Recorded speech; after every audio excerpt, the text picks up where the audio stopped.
podcast where we talk to smart people, but not necessarily done by smart people? That is an awesome question. This one goes down probably on one of my top 5. Hey, I like nutrition. I like to eat food. This is the coolest thing ever. We're going to do this forever. I wish I paid more attention in that class. You know, I'm going to be honest, I don't understand that. As a man, I don't get it. Welcome to smartpeoplepodcast.com. Hello and welcome to Smart People Podcast, conversations that satisfy your curious mind. Chris Stemp here. Thanks for tuning in. Listen, you've noticed changes with the podcast. We have more to come, and one of those is the entirety of our branding. Is it time for us to refocus, to specialize, to modify, to niche down, to pivot? It's all up for debate. If you want to be part of that debate, shoot us an email at smartpeoplepodcast@gmail.com and let us know.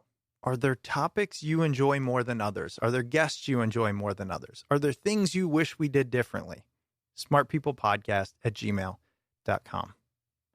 That said, this episode has to somehow fit into that vision because it's episodes like this that come out of nowhere and remind me how much we need experts. We need the person who has dedicated decades of their life to something to change our paradigms in the way we view existing institutions.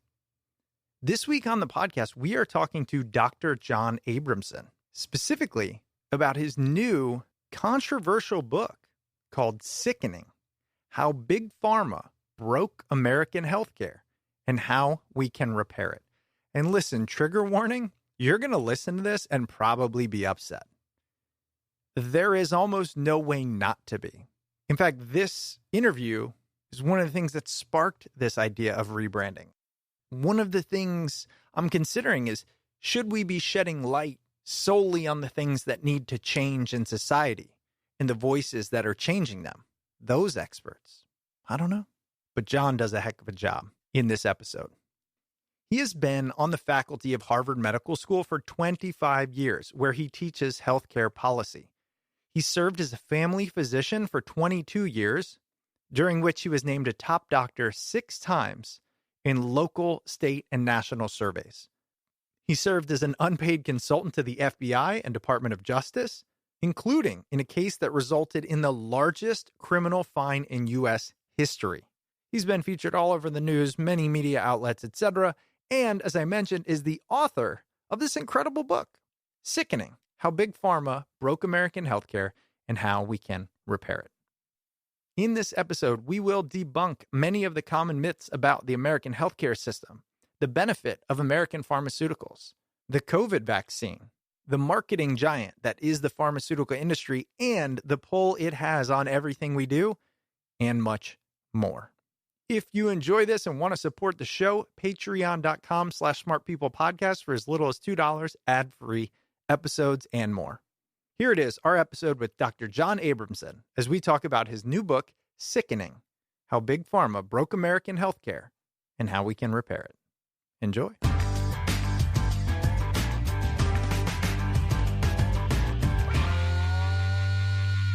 Listen, I'm so excited to talk about your brand new book. It's called Sickening: How Big Pharma Broke American Healthcare and How We Can Repair It. I'll tell you what jumped out to me. And without naming names, I want to tell a little story to kick this off. I have 2 friends who are in the pharmaceutical sales industry. I've known them for decades, went to college with them. And I remember asking them when they took this role, what are you doing? What's happening? And they said, well, I'm taking classes. I'm learning. I said, oh, like sales? What? No, I'm learning about the drugs I'm going to sell. And I said, okay. And they said, well, who do you think explains the drugs, the research, the studies to the doctors? And I said, well, I thought the doctors learned that. That's their job. And he said, no, we do it. And that right there is the moment I realized there was an issue. Tell me how that relates to your experiences with the problems we have in our healthcare system. Right. So there's layers of problems here. Problem number 1 that relates to your friends, they're getting trained about the drug, the mechanism of action, the clinical trial data, why doctors should prescribe it, why it's going to benefit patients. And they believe they're in class learning the objective science. What they're learning is the drug company's version of objective science. They're not getting to see the data. The drug company owns the data, and they're not sharing it. And when they bring it out to physicians, they're bringing out the drug company's version of the data. Now, you might say, well, okay, drug companies marketing, but doctors have been through school and they know how to read medical journals and they can formulate their own opinion. So what's the harm in hearing the drug company side of the story? And the harm is, and this is known by very few physicians, that when articles are published in peer-reviewed medical journals, even the most respected peer-reviewed medical journals, doctors are taught to absorb those findings and alter their practice based on those findings. The docs who read those articles don't understand that the peer reviewers and the editors of the medical journals, they too have not been given the data. Just like the drug reps have not been given the data, the peer reviewers can't have the data. So we think, and docs are taught to think, that when they read a peer-reviewed article in a respected journal, that science has been adequately vetted, independently vetted. And it has not. It's what the journal has received is a manuscript, maybe 30-page manuscript or whatever, 20-page manuscript, that includes summary data from the trial, but it's the drug company's summary, almost always. Occasionally the docs are independent who write it, but it's almost always the drug company's summary of the data. And the data itself is owned by the drug company, and it's not available. You can't check it. So the article that's in, in the peer-reviewed medical journal has not been adequately vetted. We don't know that it's accurate and reasonably complete.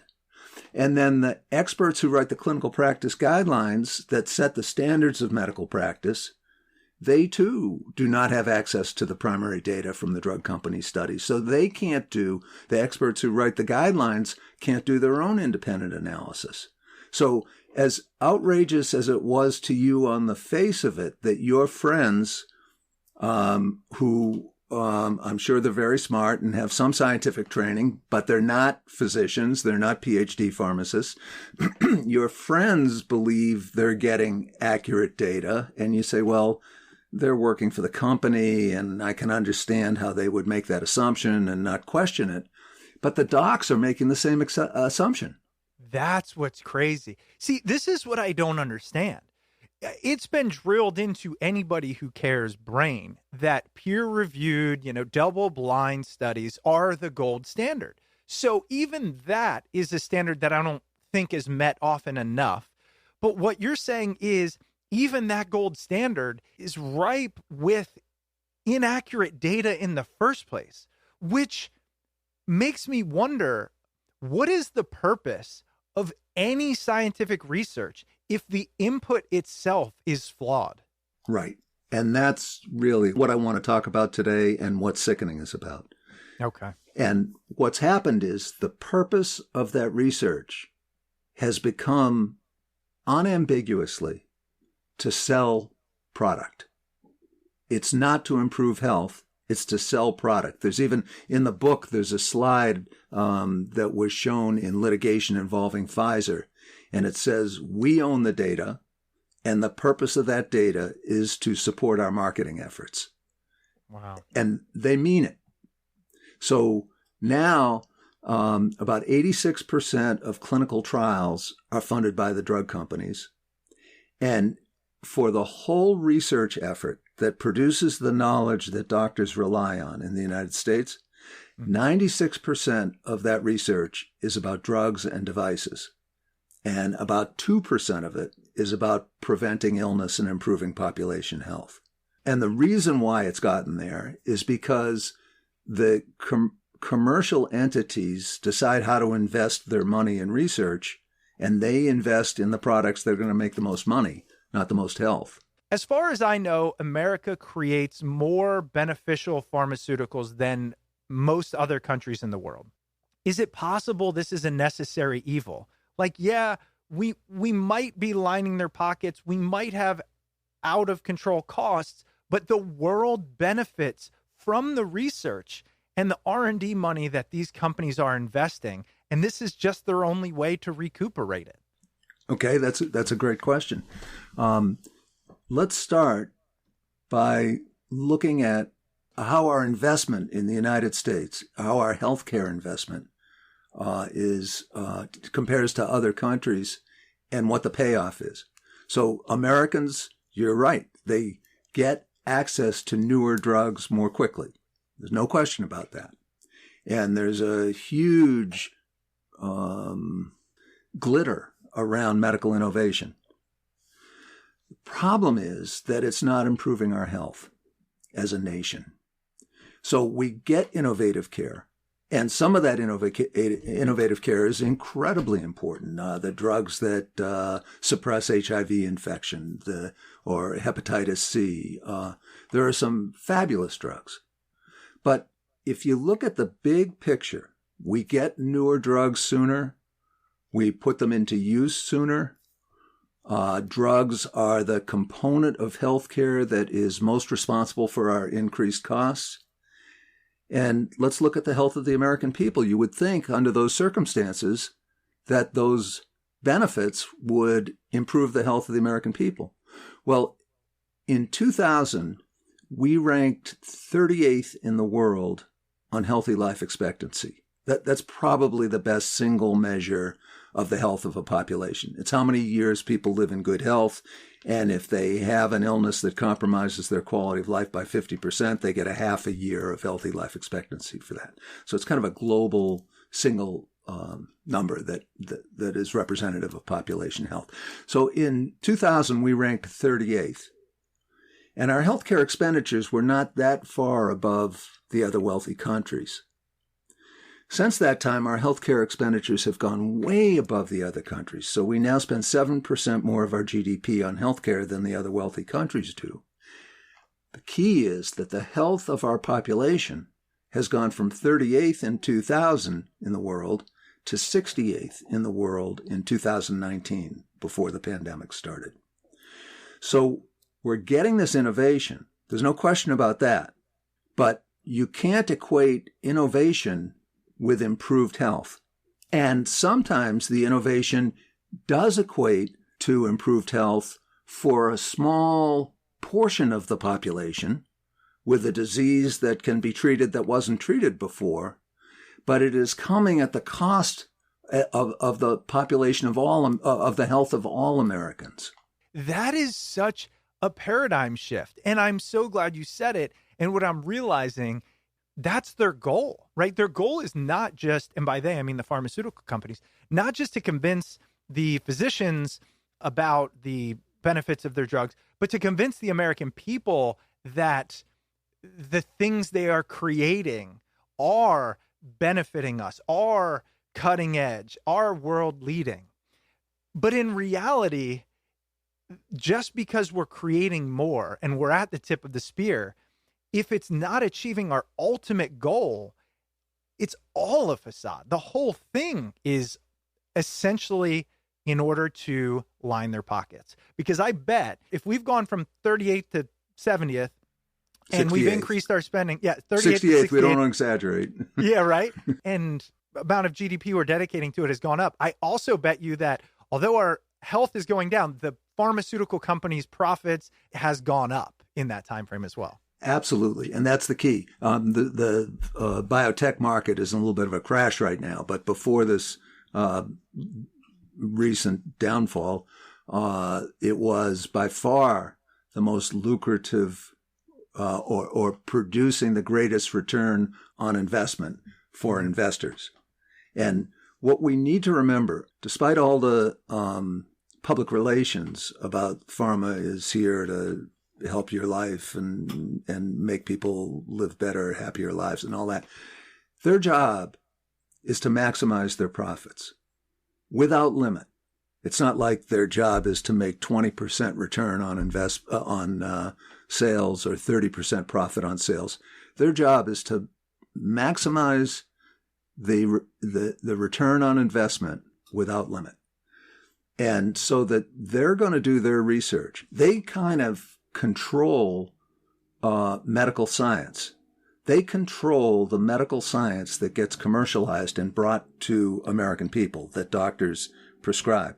And what's happening is that body of knowledge about medical science that doctors have as arrows in their quiver to help people, that is determined by, it is prioritized by how the return on investment will go. So an easy example here would be statins. Cholesterol-lowering statin drugs are the most frequently prescribed class of drugs in the United States. And in order to prevent one non-fatal heart attack or stroke in people who don't have heart disease and don't have elevated risk, you have to treat between 100 and 140 people for 5 years with a statin in order to prevent one event. And the other 99 or 139 people aren't going to have benefit and are going to be exposed to side effects. So that's a fact. It doesn't say whether low-risk people should take a statin or not, but if you're a low-risk person and you're considering taking a statin, you should understand that you have between 1 out of 100 and 1 out of 140 chance of benefiting by taking that drug for 5 years. Let me ask you about that, because actually I had this conversation with my dad. For years, he's been like, maybe I'll take it, maybe I won't.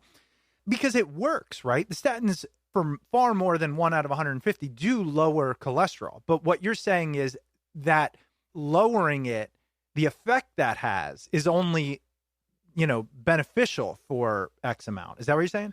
Well, let's parse it just a little bit more finely. Having a lower cholesterol, that's a surrogate marker of risk. In other words, people with lower cholesterol aren't healthier. People with lower cholesterol may have a lower risk of developing cardiovascular disease. So the goal is not, they've gotten into our heads that the goal here is to lower cholesterol, but the goal is to reduce the risk of heart disease. And this gets back to the point that I want to make here. So that's a fact, and we can talk about what 1 out of 100 and 1 out of 140 means and how doctors should talk to their patients, and that's an interesting topic. But the point I want to make is that the goal is to reduce heart disease. Statins have been available since 1987, so they've been available for 35 years, and the goal is to reduce the risk of heart disease. There's never been a major clinical trial to determine whether adopting healthy lifestyle habits is a better way to prevent heart disease than taking a statin. Right. That study's never been done, and it's never been done because it is certainly not in the drug maker's interest to do it. What about this notion, which sadly I believe to be true, which is you give 100 Americans the opportunity to take a pill or to change their lifestyle, and 99 of them are going to choose the pill. And so maybe, is there any way that this is the government or the markets creating this demand, which is, look, we all know we should be healthier, but people are generally lazy, don't want to change. And so our next best alternative is to give you this pill. Okay. Thank you for saying that. Because you believe that, and doctors certainly believe that they don't want to waste their time telling people to make lifestyle changes because people won't do it. Right. There was a study that addressed that specific issue. It was a publicly funded study. It was like the study that I said hadn't been done to compare statin therapy to lifestyle therapy. But in this case, it was a study of people at high risk of developing type 2 diabetes. And they were randomized. This is a publicly funded study, so that we're really asking the question, how best to reduce the risk of these high-risk people going on to become diabetic. And the study was very nicely designed so that there was a placebo group, and there was a group that was treated with metformin, which is a blood sugaring, an inexpensive, effective blood sugar-lowering drug. Mm-hmm. And then there was a group that was assigned to lifestyle modification. Intensive lifestyle modification counseling. And they got placebo pills, and they got sort of sham lifestyle advice versus real intense Oh, I lifestyle see. counseling. So this is a test of the question you just asked.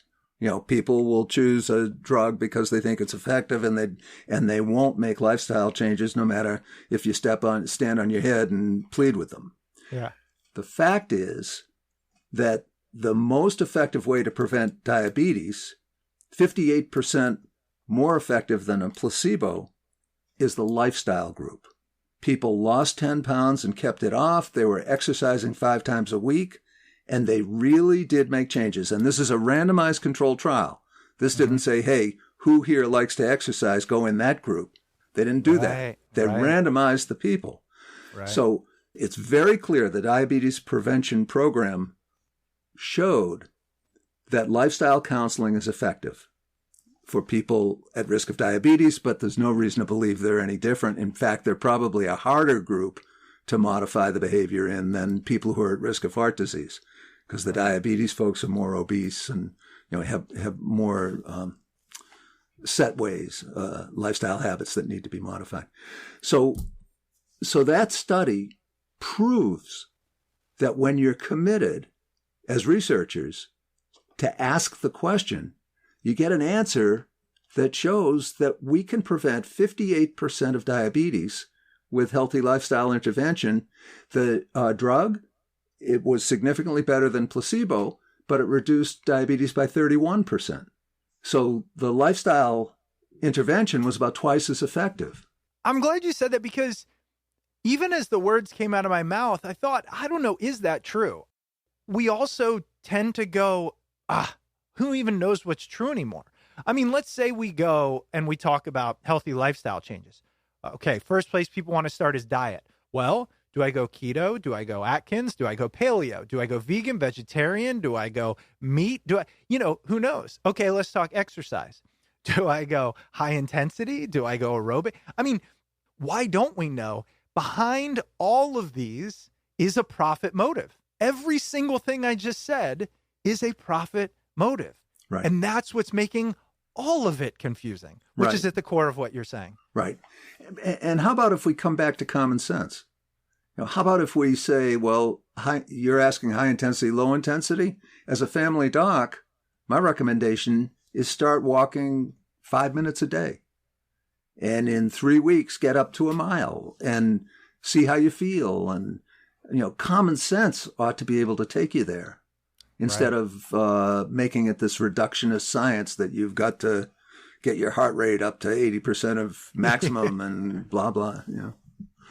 I always operated under the assumption that when a drug gets FDA approval, they can't be providing imperfect science to get that.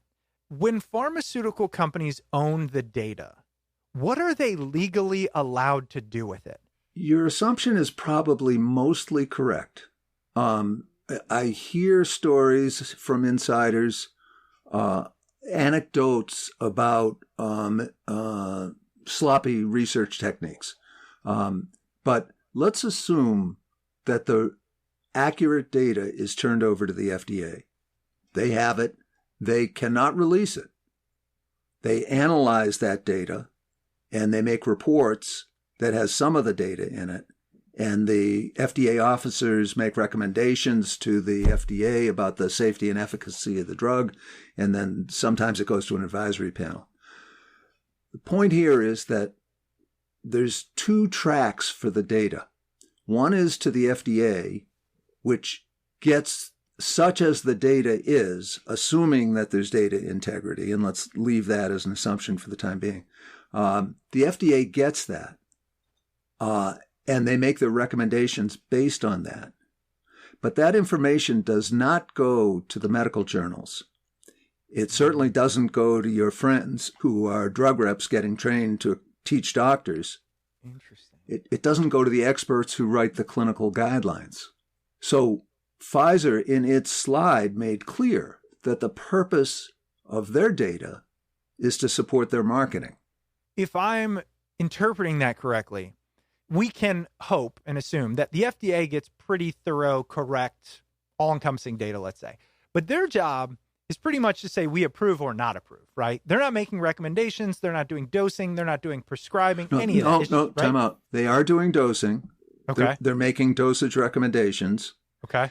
And when they approve a drug for specific uses. Okay. They say statins have been shown to reduce cholesterol. And they approve statins for the reduction of cholesterol. The point here is that FDA approval tells doctors what they can prescribe, and they're allowed to prescribe drugs off-label as well, but they have in the label, it has indications, the approved indications. So the FDA tells doctors what they can prescribe, but they don't tell doctors what they should prescribe.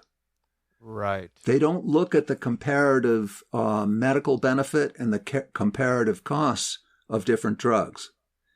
Other countries, other wealthy countries, have agencies that do that. It's called health technology assessment. In the UK, for example, it's the National Institute of Clinical Excellence. It doesn't work perfectly, but it's pretty good. And Germany and France, most of the wealthy countries have this health technology assessment. We don't have it. We don't have any health technology assessment. So can I take a guess why? Is it lobbying on the pharmaceutical companies? Honestly? Yeah. Yeah. And I mean, it's even worse. I mean, it's illegal in the United States. It was Newt Gingrich who got rid of our health technology assessment back in 1995 with his contract with America. We had it. We were the first country to have it. Are you kidding me? No. Oh my God, it's so frustrating. Yeah. Yep. So now, just to finish on this idea about how we're different in terms of handling data, it's illegal in the United States for the federal government to fund cost-effectiveness studies. It's illegal for the federal research dollars to determine which drug is more efficient than another drug, and it's illegal for federally funded guidelines to consider the differential cost of therapeutic options. Illegal. There was an example I saw on a drug that I happen to be relatively familiar with, methotrexate versus Humira. Yes. Right? I've seen Humira all over the place. I've seen a billion ads about it. And what your book talks about is the difference in effectiveness, and correct me where I'm wrong, I believe is close to zero. Yet the difference in cost is exponential. And this is what you're talking about right here when you talk about doing a cost analysis. Is that fair? You want to tell us more? That's exactly right. And this is not like a radical one-sided analysis.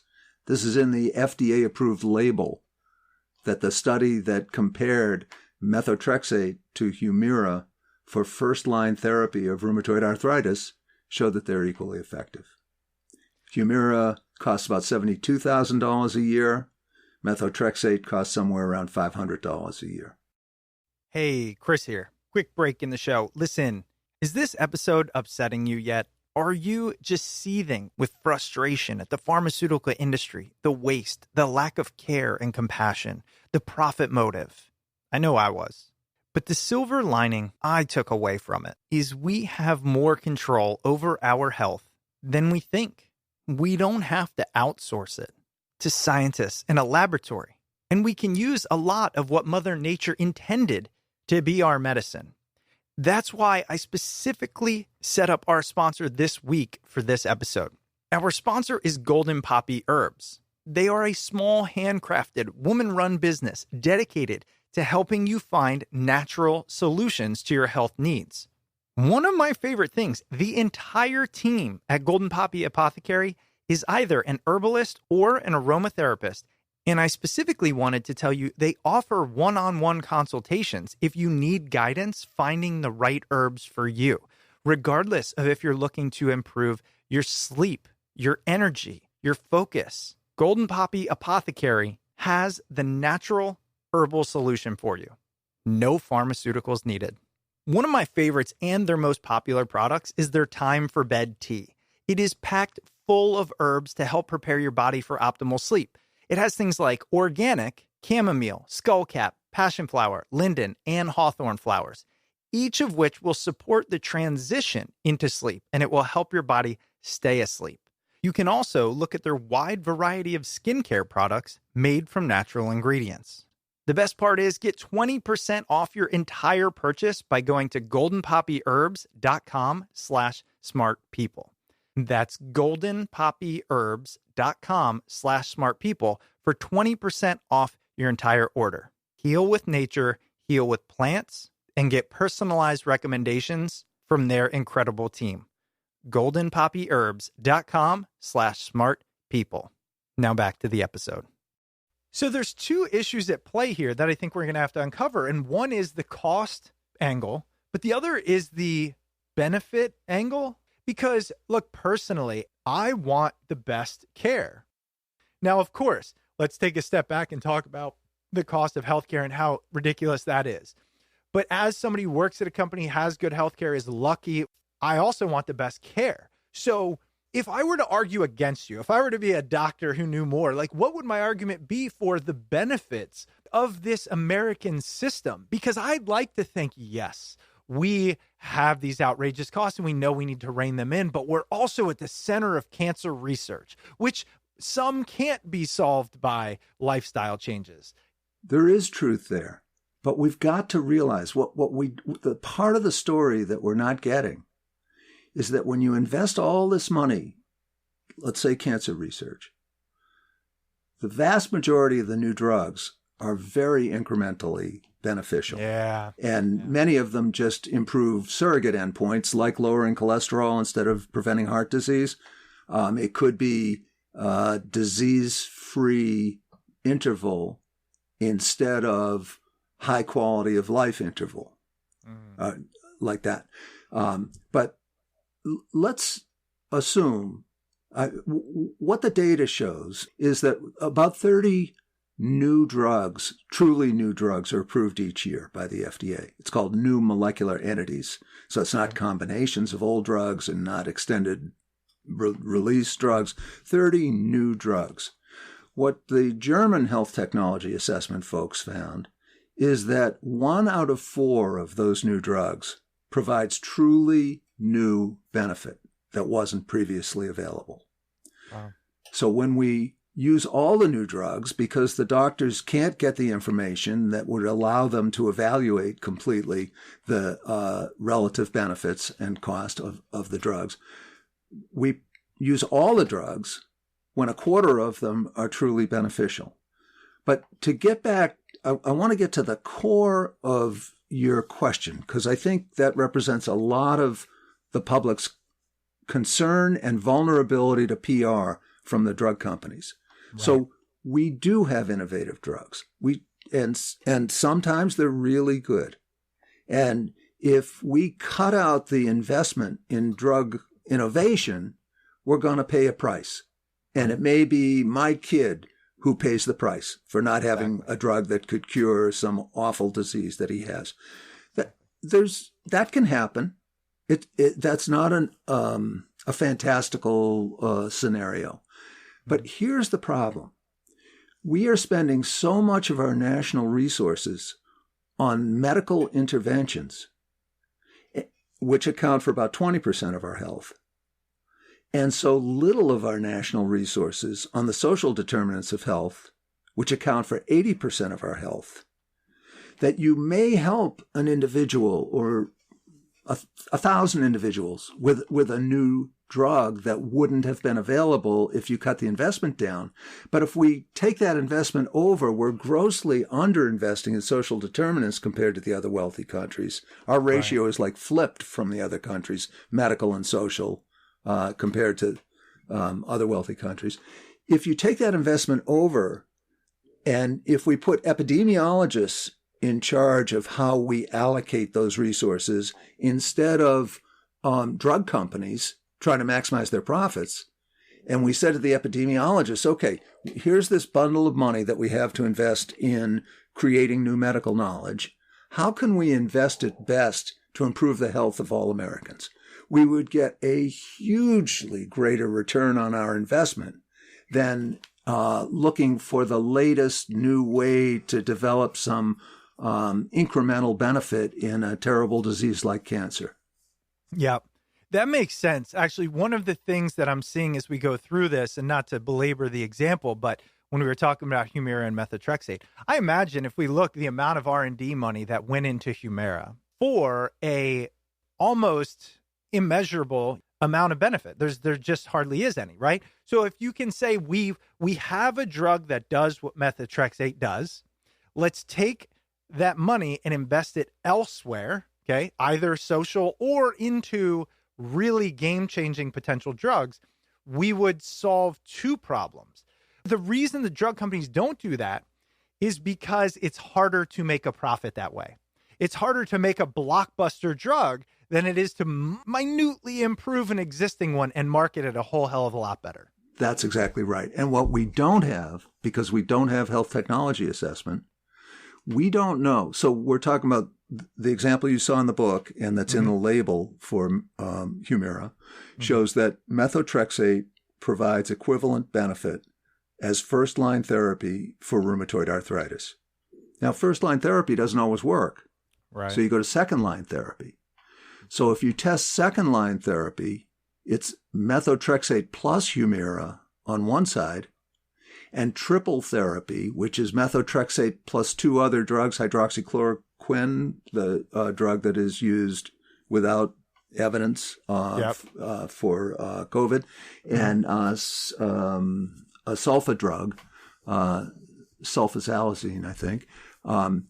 If you do that triple therapy, which is very inexpensive, versus methotrexate plus Humira instead of methotrexate plus the other two drugs, what do you find? You don't find anything because they never did the study. You just solved a huge riddle for me. Oh my gosh, I'm so glad you said that. Here's why. In the back of my mind, and I can't get it out of my head, I'm going, but Dr. Abramson, I've seen the commercials. They say, for those who don't respond to methotrexate, here's the benefit. But in reality, what you're saying is exactly. They don't tell you we also have a better, cheaper treatment than Humira for this. Right. And wow. There are a couple of drugs that are virtually equivalent to Humira, Remicade and Enbrel, that are almost as expensive. And that study was done for those drugs, or at least for one of them, and there was no superiority. Wow. They were clinically equivalent. And to get back to the root cause of this, at the end of the day, the doctors might prescribe Humira because they've seen the research and says, hey, methotrexate didn't work, but I know if we add Humira, you're going to see this benefit. They might not know about the other drugs that you just recommended because those drugs don't have a sales force behind them because they don't have the profit availability. That's exactly right. And the other prong of this that's very important is that as the price of Humira was going up from $20,000 to $72,000 in the 2010s, Humira was, for many of those years, the most advertised drug, so that it had the name recognition. So the consumers are believing you. They heard the ad you heard. They're not as sophisticated as you. They didn't ask that question, but it was sort of put in their brain that Humira was the superior alternative. And the doctors were getting marketed to by the guys who are your college buddies who were getting trained by the drug companies. Right. And this system works. The key here in Sickening, in my book, I spent 10 years in litigation. I spent in litigation, in national litigation, I got to see what was inside the corporate computers. I can't tell most of it because I signed confidentiality agreements and I won't break them. Of course. But the key is, we cannot forget this. The drug company's job is to maximize the profits they return to their investors. They'll hire PR companies to say that they're trying to cure disease and make our lives better. And they'll have the PR companies say, if you take a dime away from us, it'll be a nuclear winter for medical innovation. And they will keep this illusion solid that the innovation that they do is the foundation of Americans' health.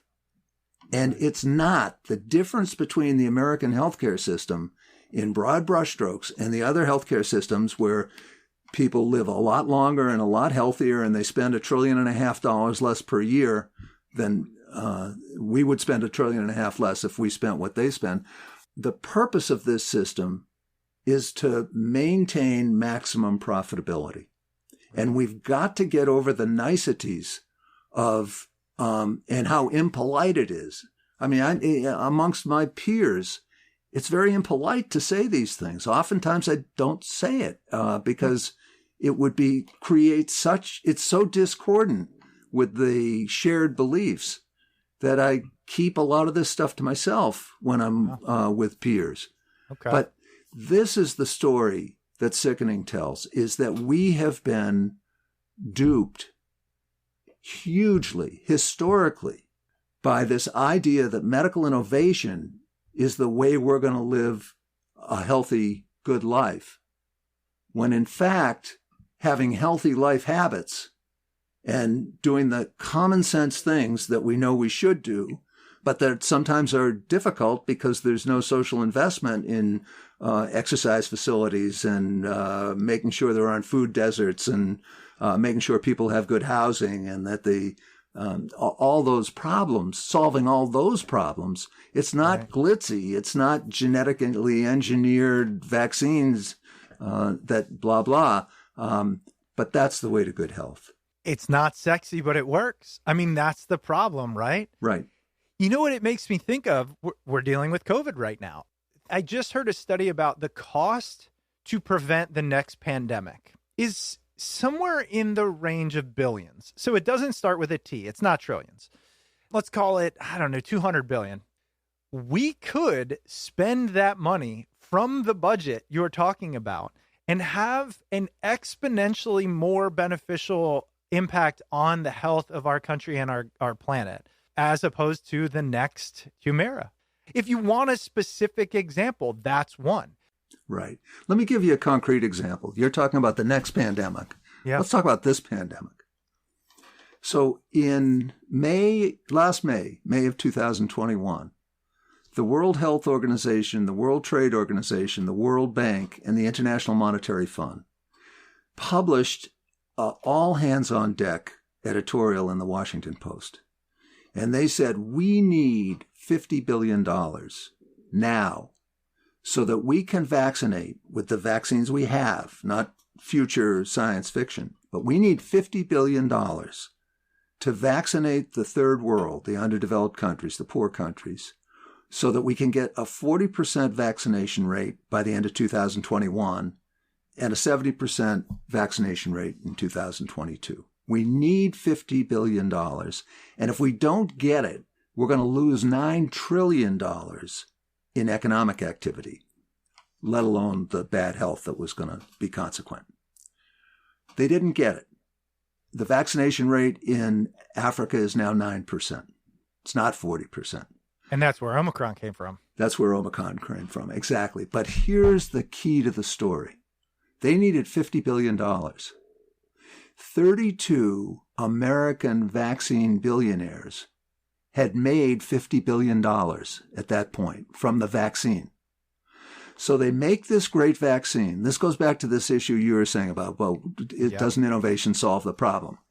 They made this fabulous vaccine.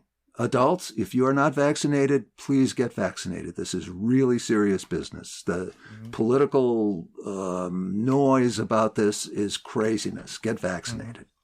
I'm not saying mandates. I don't want to get into that. Just make a personal decision to get vaccinated. Okay. But what happened is we developed Operation Warp Speed, threw a lot of money at this problem. And they did a great job. I have to credit President Trump for getting these vaccines out to the American public very quickly. That's all true. But the vaccine companies, their job wasn't to make us healthier. Their job is to maximize their profits. So what did they do? They pretty much, they focused their sales on the first world because they could make the most money by selling drugs to the first world. And they pretty much ignored the needs of low and middle income countries.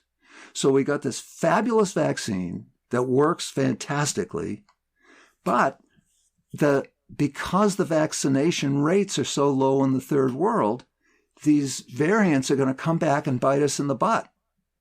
So the drugs, the vaccines that work so well, yeah. But when the variants come back and we don't have good immunity to the variants, we're back where we started, or halfway back to where we started. You know, I can hear you riling up a lot of conspiracy theorists right now, though. So I want to hear your take on this. Is there a potential that is purposeful so that the drug companies can give us 5, 6, 7 vaccines? Mm-hmm. No, that's a great question. And I think if you tended to think in conspiracies, it's very easy to see that. Right. I would call it collateral damage to their profiteering. Yes. I don't think that they're malignant in the sense that they purposely hurt people. I think they just grab as much money as they can and consequences be damned. Yeah, that's my stance as well. And it makes sense. To your point, look, we created a vaccine. It works. Go take it. There's a variant. We'll create another one. It keeps going. We'll create another one. But if they're asked, you know, will you make any investment in actually eradicating the pandemic? Unless there's a multiple return, the answer is no. Essentially, right. That's what they said. And now for your listeners, Moderna, I just saw a Moderna chief scientist on TV last night. They're getting the message that their lack of care about global distribution has come back to hurt them reputationally.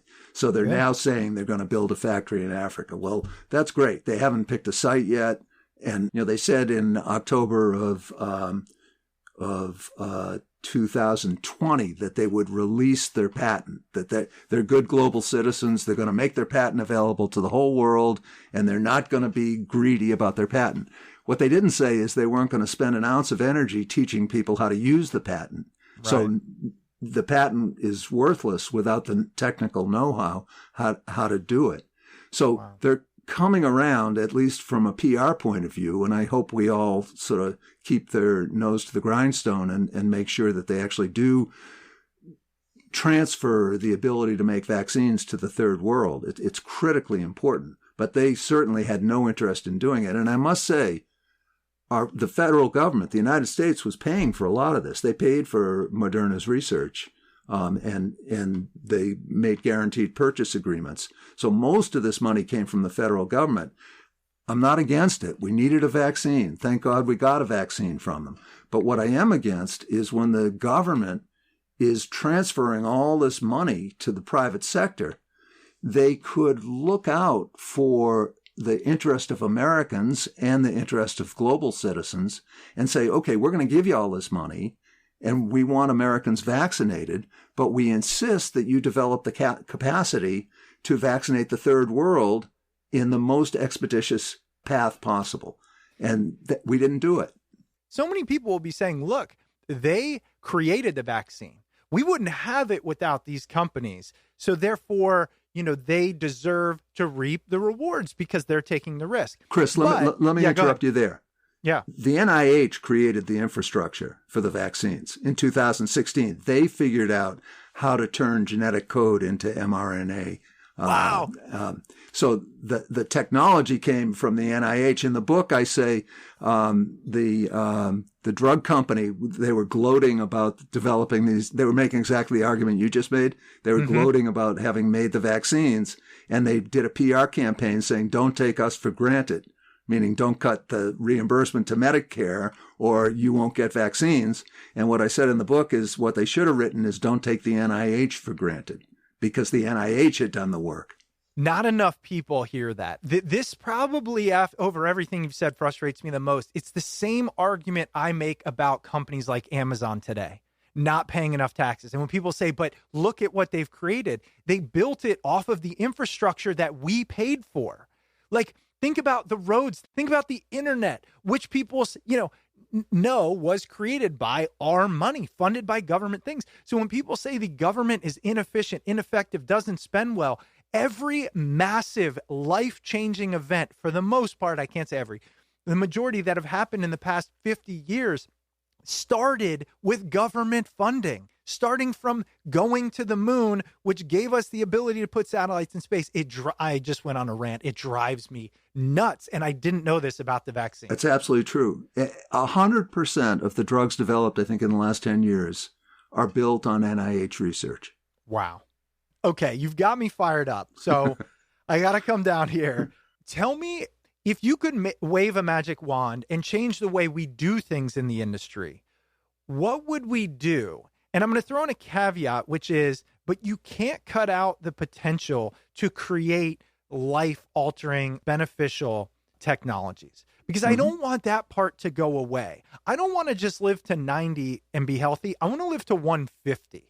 So, is there a way we can do both? Your parents haven't gotten over 90 yet. You're going to change your opinion. Yeah. Good point. I want to be healthy at 150. Yeah. Let's put it that way. Yeah.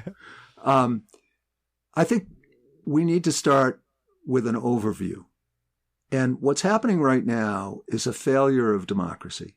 There's no other way to say it. Americans are dying in numbers that are historic. We've never died because of the inferiority of our health and healthcare. We're spending $1.5 trillion a year extra on it. It's ruining our country. It's suppressing wages. It's creating wealth inequality. And Americans don't want this. More than 80% of Americans say drugs are too expensive, and the drug companies are more concerned about profit than they are about health. Americans know what's going on. So we've got a situation where our health is getting hurt, our wealth is being taken away, the American people overwhelmingly don't want it, the drug industry is contributing almost equally to Republicans and Democrats, and nothing is happening. This is not democracy working. This is capital being able to control the legislative and political process in order to continue to maximize return to investment. So it's a failure of democracy. So what do? You've got to organize. And there are three primary constituencies here that don't work together and need to work together. The first is the doctors and other healthcare professionals. They don't understand that they're not getting, A, good information reflecting the data in the clinical trials, or that the clinical trials are biased epidemiologically to tilt us towards expensive care instead of effective care and effective social care. They don't know that. They don't know that the peer reviewers aren't getting the data. They don't know that the clinical practice guidelines experts who aren't getting the data. So the doctors have got to understand the truth of this situation and not just what your drug rep buddies are telling them, and realize that they can't function as learned intermediaries, which is their legal and moral responsibility. They can't do that if they don't have access to good data. And the data isn't about the kinds of things that are going to best improve Americans' health. So the doctors need to understand that and then become political activists and say, we can't work in this profit-generating system. Doctors work hard, and about very close to 100% of doctors want to do the right thing for their patients. And they just don't understand this. This is news to them. And I'm not blaming them. I think that the epistemological ether is so thick with the idea that innovation is the best way to improve Americans' health that we forget to ask the epidemiological question. So I'm asking the doctors to get educated about this. And once they're educated, they've got to become politically active, because otherwise they have to admit to themselves that they're just being agents of this capitalist system, which is designed to extract as much money out of working Americans and give it to investors. And the intermediary happens to be healthcare. So docs need to become educated and active, and other healthcare professionals. Number two is that the purchasers of healthcare, non-healthcare related businesses, have got to form a coalition amongst themselves and say, we're not going to buy your drugs if we can't have the data.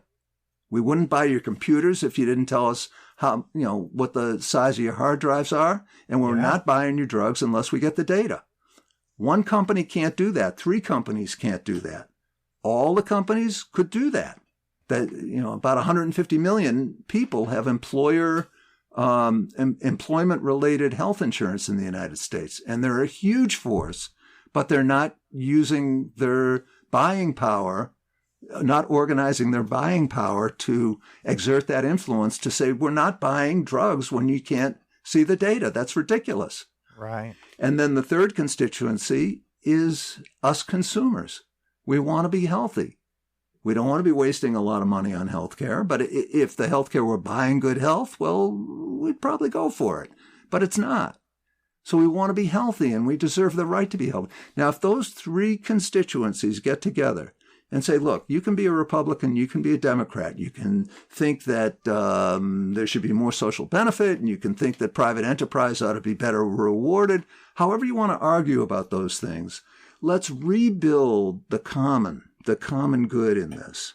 And let's all figure out how we can rebuild the healthcare commons so that it serves Americans. And if we can't do that, we're in trouble. This is a major test of democracy over capital. Are we run by capital, or are we run by the will of the people?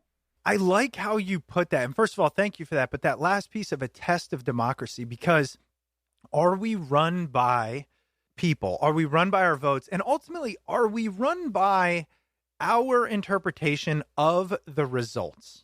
Right? If you ask anyone, what is the purpose of healthcare? It's to keep us healthy. Then the answer becomes, are we doing that? And if the answer is no, it should change. And if the answer is yes, it should stay the same. And overwhelmingly, people are saying no. I mean, look, the discussion has changed so much in the past 10, 15 years that I think you'd be hard pressed to find a lot of people who say it's perfect and it's serving me. So I think the benefit of your voice and this book and what you just laid out is we're getting to the point where we know this. I think what we're struggling with and where a lot of the real emotion is coming from is we feel kind of crippled to do anything about it. But that's what comes next, I think. I hope so.